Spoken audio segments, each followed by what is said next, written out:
So today I'm going to change out my fan thermal switch, and got a little echo down here, and that is this guy right here.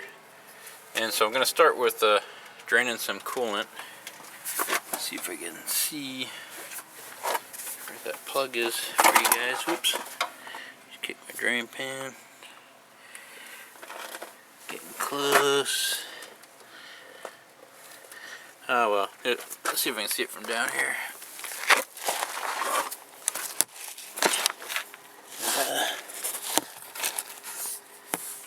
Yeah, that's right. Try to use the camera to see down here.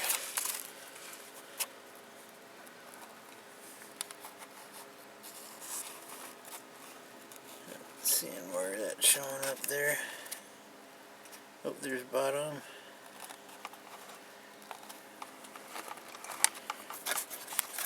There, I can feel it there.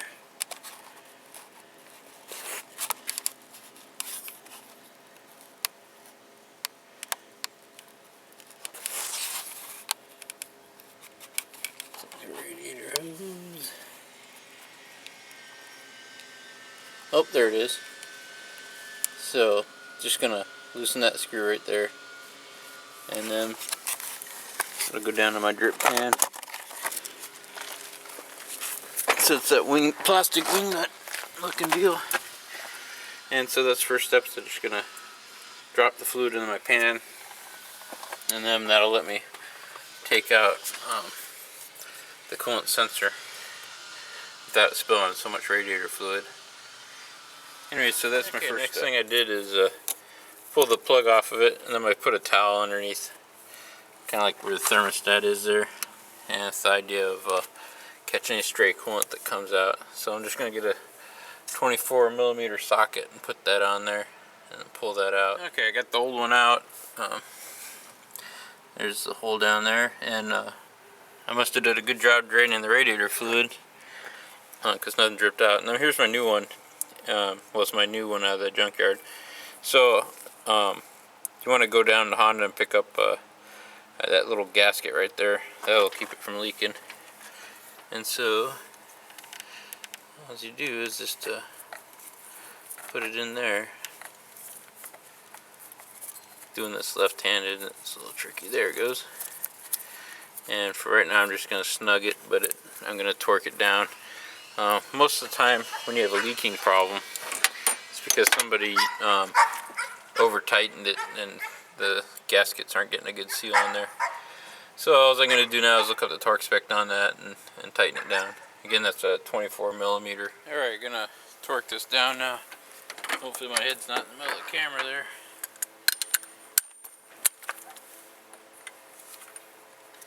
So I looked it up and it's only 17. Should be 17 foot-pounds, which isn't very much.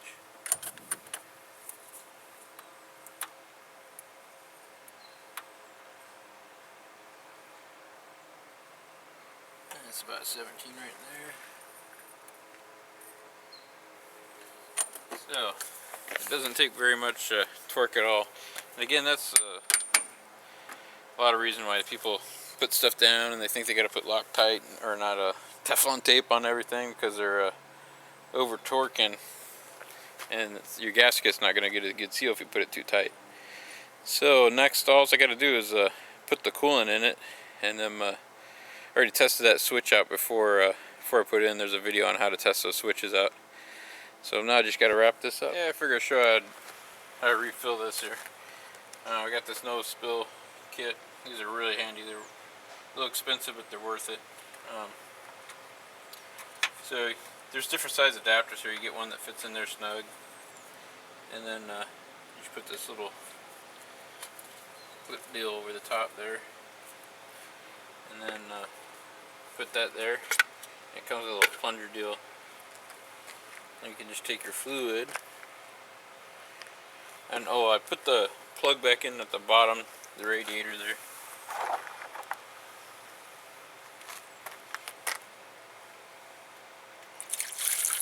Oops. This one doesn't pour very good. Alright, so I'm burping the car now. All I got is the car running. Try to get this up to where you can see it. Don't really have to do much, you just kind of wait on it. I could rev it up a little bit. So I can get the camera a little bit closer. And here, I'll rev up the engine a little bit. Again, on the other side.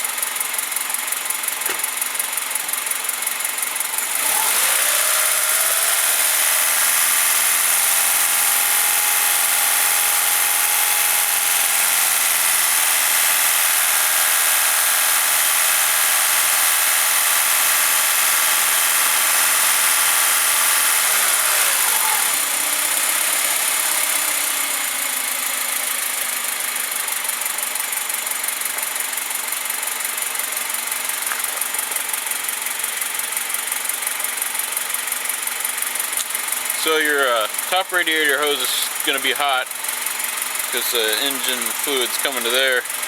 But the bottom radiator hose shouldn't kick in until the thermostat opens. And so this actually takes a while. It's not too exciting. What I wanted to show you mainly here is like right now it's not burping at all. And somebody might think that there's you know, that they got their coolant full. But I can guarantee, because I took this much coolant out, that there's air pockets in the engine right now.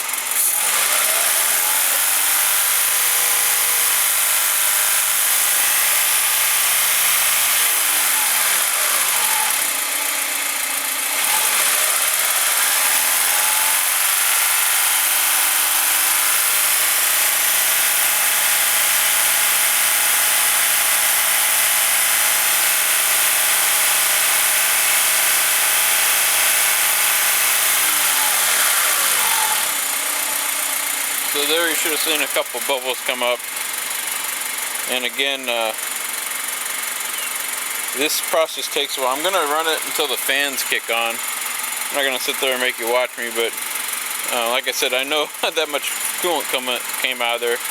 So it's real. A lot of people have overheat issues and weird problems, and that's where these no spills come in to play really good, because they can you know, you just leave it on there, you can keep it going. It's kind of hard to do this when you're trying to fill it by hand, run the engine and everything. Anyhow, I'm just going to pause the camera, and pretty much done with this. I put some extra coolant in my overflow bottle. Get your minimum maximum lines here. You don't want to fill it to max, so I kind of like put it in between. That way it has a little room to fluctuate. And I can tell the new switch is working because my fan's kicking on and off. And that's about it. I got my spill all cleaned up. I don't know if I mentioned this or not, but the little wing nut, plastic wing nut that goes in the radiator for draining, I cleaned that up, and I sprayed some silicone on the threads. That hopefully I'll let it go in easy, and then hopefully when it's time to come out, it'll be easy to come out again, because sometimes those guys kind of sink or seize up in there, and they can be hard to get out. So that's about it. All done with that, and that's how you change out your thermal, or excuse me, your fan switch there.